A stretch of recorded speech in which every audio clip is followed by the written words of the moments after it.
Hello everybody and welcome to another episode of Talent Experience Live, brought to you by the fine people here at Phenom, who are on a mission to find 1 billion people the right work. And how are we going to do that? Well, by helping organizations apply AI and automation across the entire talent lifecycle to hire faster, retain longer, and develop their folks to the fullest potential.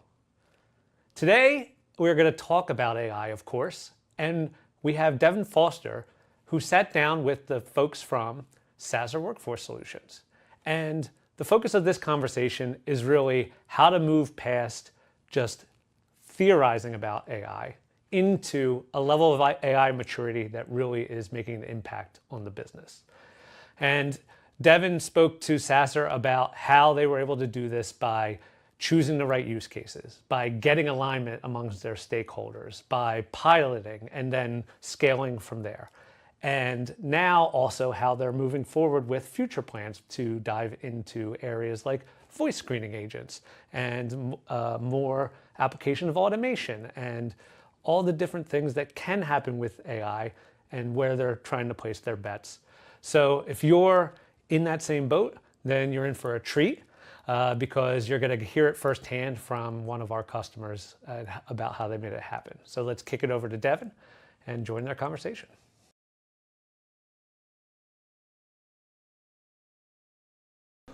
Welcome to I Am Phenom, gentlemen. Bradley, welcome to TXL again, recurring guests. SASR's been with Phenom since 2021. You just told me off camera.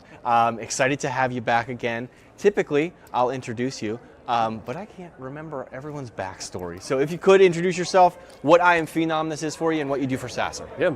My name's Brendan. I'm the Senior Marketing Coordinator at SASR. This is my first I Am Phenom, so it's been really, really fun.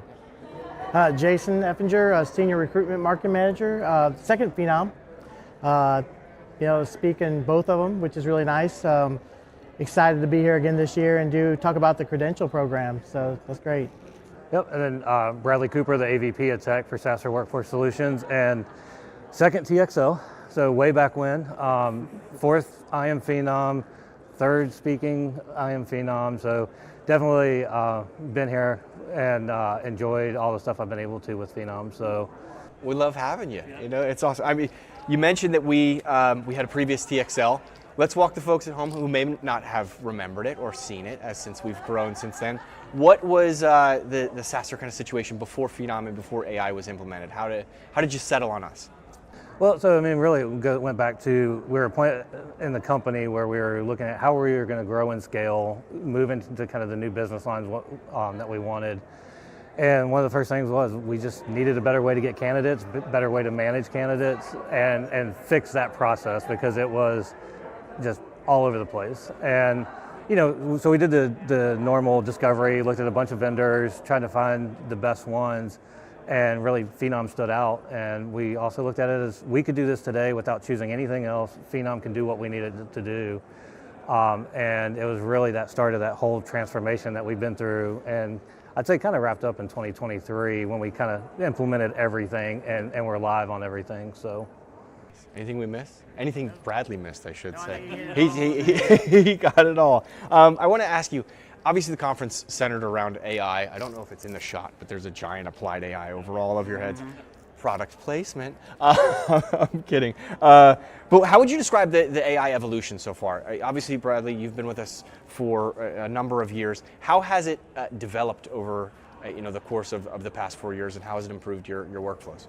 Yeah, I think the big thing is AI has been around for a very long time. If you posted jobs on Indeed and you put a no-go question in, that was a form of AI, right? But it was very simple, only one task. And since really joining Phenom and partnering, we've gone from basic workflows to scheduling automation that is a handshake back and forth with the candidates to a calendar that a recruiter or Jason's team is not involved in.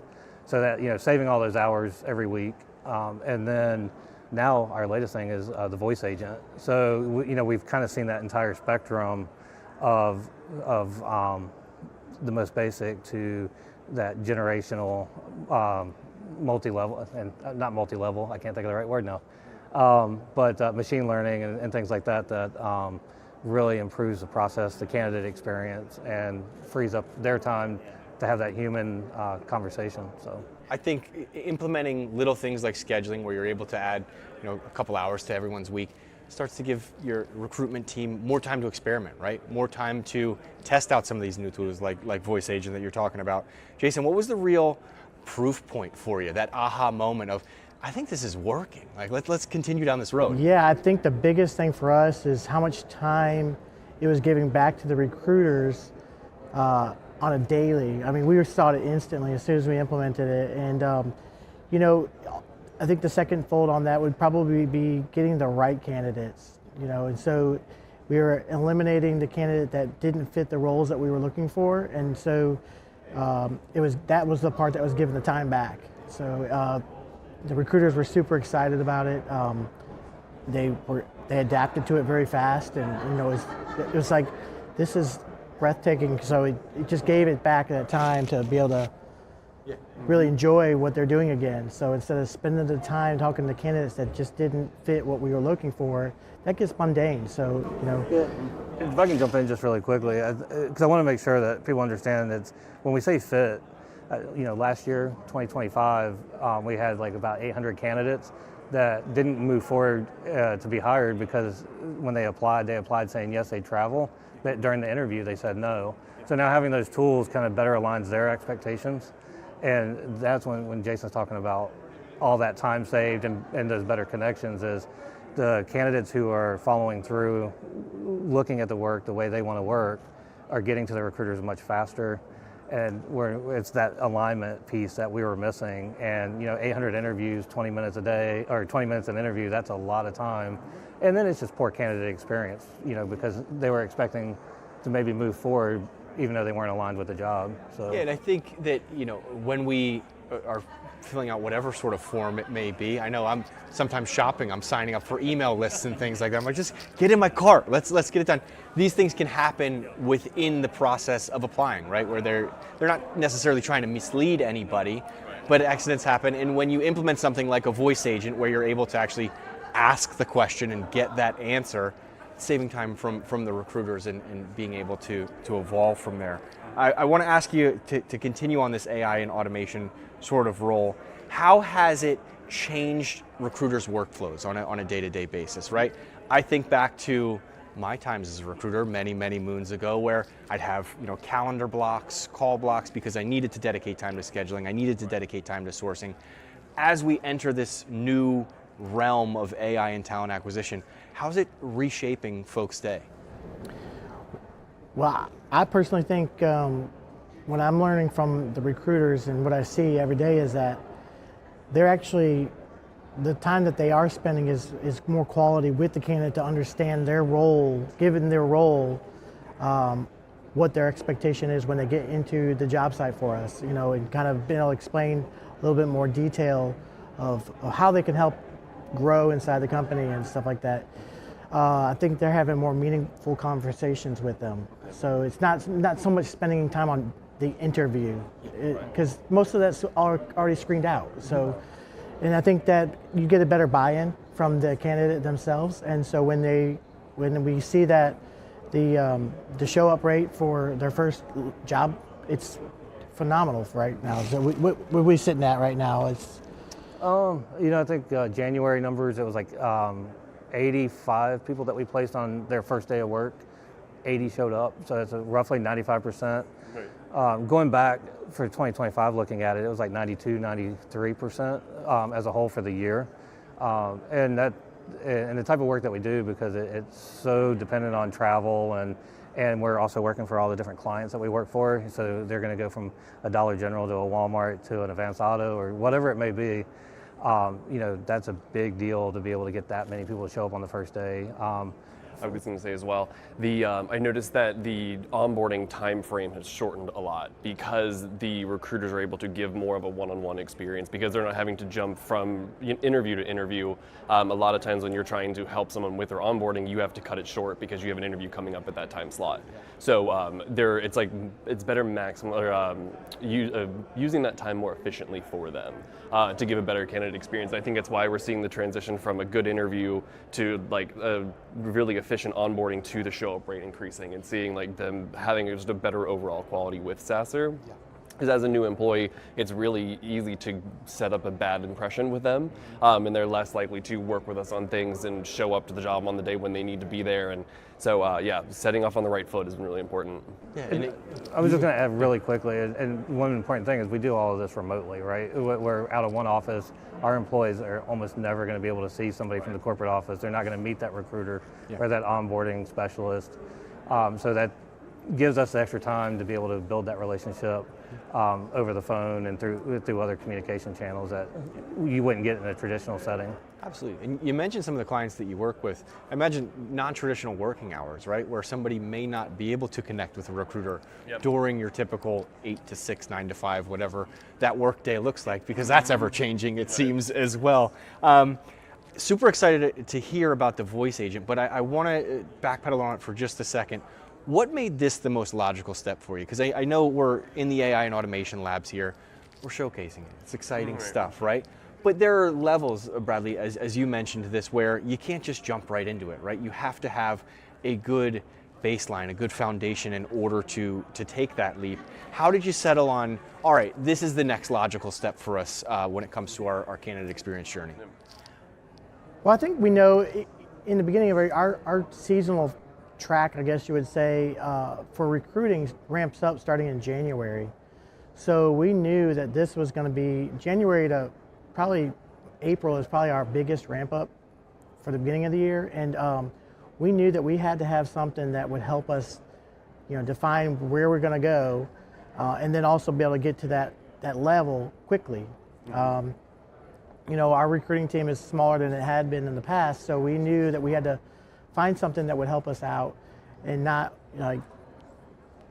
inundate us with just so much pressure that we couldn't handle it. I was going to say, in the past we've used seasonal workers to do the interviews and all that stuff, which has been helpful, but it's not very consistent with where the jobs are going to be at that time. So predicting how many recruiters you're going to need at that point and for how long has been very difficult.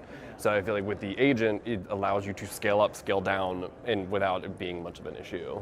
Clearly it's working. If it's busy season for you guys right now, we got 3 of you out of the office in Philadelphia. Yeah. This is crazy. It looked like you were going to add something. Yeah, just really quickly is, from more of the leadership side of it is, as we've developed and we've added it, each time you add something into the process, right, that bottleneck moves. And, so we've gotten really efficient on our scheduling. High volume hiring's really helped us get the candidates into the pipeline where they need to be. And then, the 2 biggest bottlenecks there were the interview, right, and being able to work through that, and then the handoff. And so the voice agent actually kind of does 2 things, because it frees their time up to have those more meaningful conversations, while that handoff now between recruiting and operations, they're not spending all this time trying to get people through onboarding or trying to spend all this time like, this is a company that you were hired for, this is what you have to do. They're actually having those conversations in the hiring process, so it's a much smoother, shorter transition, and that's completely human in the lead. There's not, other than some email communication that lets them know what job, those are real conversations that we're having with those candidates, and so it just made sense to kind of build on, small steps with the scheduling automation, and then throughout the process, this one's the one that we thought would biggest bang for the buck, I guess, is relatively, cost efficient for the business standpoint, but could open up, 24/7 interactions with our candidates. So, and it's I see it as the evolution of talent acquisition as a whole. I always like to say, and I joke that I shouldn't say that because I work for Phenom, but the best job application is no application, right? It's through referrals, it's through things that we talk about, and it almost feels like in the not so distant future, the application portion could be kind of the back end paperwork, right? It's already after you've had some of those important conversations, because your first interview is with an agent, right? You're already a part of that process, and it saves the candidate time so that they don't have to go back pedal. I don't know if that's in your future plans. I don't want to speak out of turn here. Building on that, what has surprised you most about candidate reactions when it comes to some of these agents, specifically the voice agent? I think back to the old telephone trees where you hammer 0 1,000 times so you can get to speak to an operator. Did you anticipate that when you first rolled it out, obviously expecting some bumps in the road, or was it immediately positive feedback? I think overall it's very positive, and I think what it is that instant gratification that they have. They actually got to speak to someone. It wasn't just filling out an application, right? So they instantly were able to talk to someone about the job, and knowing that once that was done, that they had to buy, we had to buy in on them too, right? Yeah. So we had some effort already put into it, and I don't think we had very many people who were opposed to it. You can hear it feels like almost like a learning curve. You can hear it a little bit in the beginning where they're like, yes, no, yes, okay. And then it's like as they get more comfortable with it and the prompts get a little bit more detailed, you see them becoming a lot more comfortable with it. And as we were making our decision, we took an opportunity, sent surveys out to the first like 80 or so people that went through the beta test with us. Just that way we could, because we all tested it and we could hear it, but really to get back the feedback from them. Most people did give positive results. They said either it was the same or better than a recruiter. Had a few folks that wanted to kind of be a detractor, and some of it was funny. And I just highlight this one because it makes me laugh. Is through the process, it's choose your own adventure, right? Oh, I want to schedule. I want a AI screening agent. Click AI screening agent, do the whole interview, and then on the survey said it would have been nice to know it was an AI agent. So it's like some of that. But I mean, to that learning curve, our workforce is 100% mobile first, so they do everything on their mobile. So it's again a place that they can meet what they're comfortable, that they don't need to download a Zoom or a Ring Central or some technology they're not used to try to have an interview. They just click a button, hey, take the call now, or hey, tell me when you want me to call you back. And so it makes it really easy for all levels of experience across the board. And we saw a pickup of a lot of our candidates after hours too. Yes. Huge amount of after hours. Yeah. So typically when we're not there. Yeah. So that helped, because they don't have to take time out of their day to maybe where they're actually working a job and have to take off or something like that. So I think that helps a lot. Yeah. They're not hiding in their car on their lunch break or anything like that. Right, or coming off an overnight shift and making a call in the car. Or, weekends. Mm-hmm. And weekends are great too. Weekends. I mean, somebody's not working, they're looking for a job. They have a scheduling conversation, and then they're calling them back on Monday to kind of finalize, like double check, is everything good? Hey, it's great. We want to offer you the job. So jump start to your week, right? You come in, you see who's coming over the weekend, and then you start to plan it out from there. One point that I want to kind of call out here is we talk about the human aspect of this, and one thing that I don't think many people talk about is potentially the negative side, right? We're all humans. You could be having a tough day. Somebody cut you off on the way to work, right? We bring these emotions with us, and it could potentially paint a bad impression for a candidate. This kind of removes that aspect from it, which I think is exciting in the future. The reason I bring that up is there's negativity with everything, right? We're all on the internet. We know that there's negative stuff. It can't all have been smooth sailing when it comes to rolling this out. What were some of the biggest challenges that you ran into, and how'd you overcome them?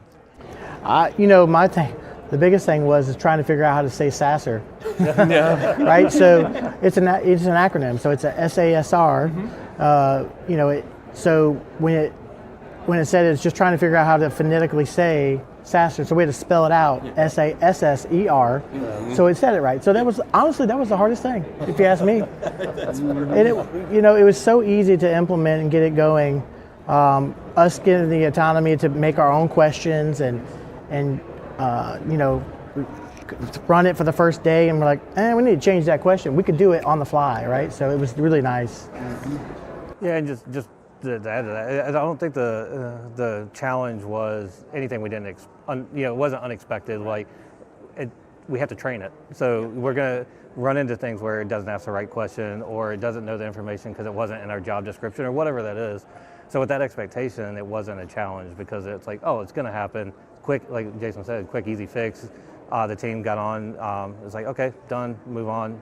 And then we still, I mean, I think we had a hiccup a couple weeks ago where just something random happened. Heard it in one interview, let the team know, and it's no more issue. And it's really that easy. I mean, it's flagged. I mean, I think, again, back to recruiters, you're going to have recruiters that make mistakes. Oh, absolutely. We got people that work at Phenom that pronounce Phenom wrong, so I completely understand. But those are some things where you're simply correcting it, and then it's fixed for the future. Training. Yeah. When we're dealing with humans, sometimes you have to instill those things, as to not say or remember to smile on the phone, or whatever it may be. That takes time, and it's your first impression, right? Like, which you always want to leave a lasting first impression. You guys are far and ahead, cruising at altitude, if you will. A lot of plane companies here. I don't know why that one popped into my head, so I apologize. What's next in the maturity process for you? What are you looking forward to in the future?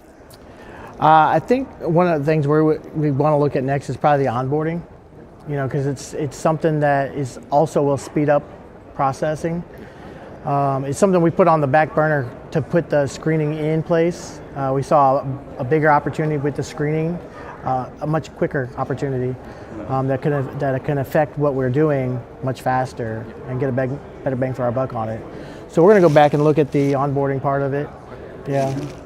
Yeah, I was going to say, I run the career site. So we got the design studio last year, and I was so excited. And so I was spending a lot of time on that website just designing and going crazy with it. So anything beta that comes up with CMS, call me. You call me. Any design thing, I'm happy to test it out for you. And just really quickly to add on kind of this concept of the AI maturity model, right, is, we're talking about specifically Phenom and what we can do with Phenom, but how do I expand that out to the whole organization? Because we have other tech, we have other products, and so you have the entire organization where we on the AI maturity model, maybe a little bit further down, because it's not across the board. But with in Phenom, we're a little bit higher on it because of the scaled innovation that we're in with Phoebe, our voice agent, right? And so it's actually giving me tools to actually go start working on other products to make them better for us as well. So it's not just within the Phenom ecosystem. Yeah, you're certainly pioneers, right? And that spreads. If you're having success with AIs, I'm sure that other members of the team and other members of the organization are looking at it and like, how do we do that on our side? Which is exciting. But it raises the question. There's obviously fear around AI. If you turn on the TV, you see it, right? How do you kind of address the elephant in the room and say, hey, there are some, factors that are going to change. Things aren't going to be the same, but it's not something to be scared of. You want me to take that one? Yeah, go ahead. Go ahead with that one. I think it goes back to trying not to implement it all at one time. Because that's just a fear of like, hey, it's going to be everywhere all the time. And having successful pilots, demos, hey, schedule, and just use scheduling. That was a form of AI. Oh yeah, by the way, did you tab over in Microsoft Outlook and put that word in? Yeah. You're using AI today. So it sounds scary, you see everything in the news, but remember, if you have a cell phone, you're using AI in some shape, form, or another on your apps, on your device. And then you get those successful pilots or successful implementation, and then everybody's going, oh my gosh, like where else can we do it? Because they saw it work in a smaller fashion, and they see the impacts. And then they can go, okay, maybe we'll look at something else. But if you just come in and say, we're bringing AI to the whole organization, we're going to turn it on everywhere, then it's an absolute no, I don't want my, don't record my Zoom calls, don't, all those different things that somebody has a worry about, right? Oh, no, we don't want it in payroll anywhere. Well, maybe there's a use case, right? And being successful and getting those incremental wins is actually probably the best way that you can allay the fear, and make sure you have humans in the lead that are auditing, or they're making those final decisions. At least in my opinion, AI should never say, hey, we want to hire you. Because we're a company, we're people. We want people to hire people, and but we can get all the admin work out of the way.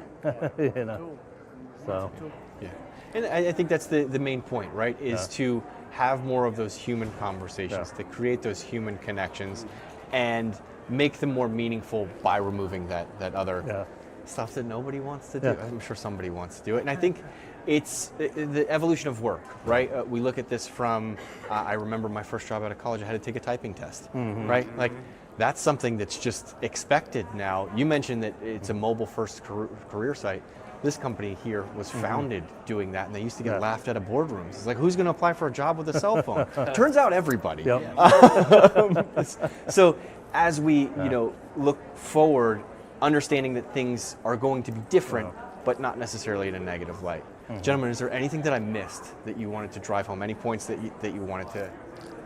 No, I think we nailed a lot of Yeah, it. I'm feeling good. just like the one thing, and this is something I'm going to be talking about during my Phenom session, is just remember, you don't have to do it all.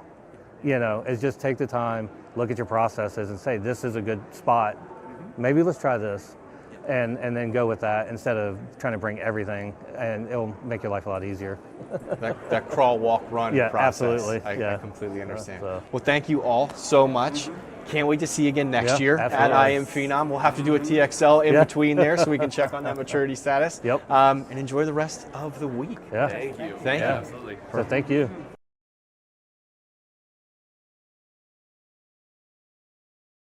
Thank you, Devin, and thank you, everyone from SASR, for that conversation. It was great to hear about how you've been realizing value from AI, and hope to see you all on a future episode of Talent Experience Live. Take care, and talk to you soon.